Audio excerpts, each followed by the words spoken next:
প্রতি বছর কোটি কোটি মানুষ রথযাত্রায় অংশ নেয়, কিন্তু এই রথের পেছনে এমন কিছু রহস্য আছে যা অনেকেই জানেন না।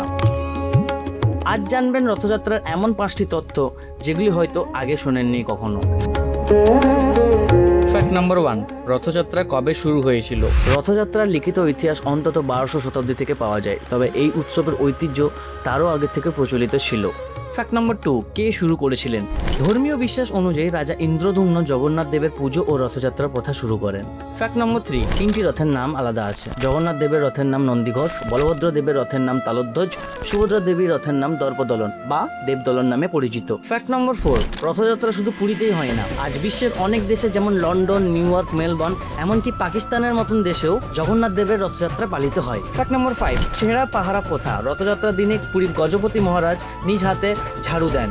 এই আচারকে ছেঁড়া পাহারা প্রথা বলা হয়। ঈশ্বরের সামনে সবাই সমান। আজ ছিল প্রথম গল্প, সামনে আরো অনেক সত্যি গল্প নিয়ে আবার দেখা হবে। যদি ভালো লেগে থাকে সঙ্গে থাকবেন। জয় জগন্নাথ।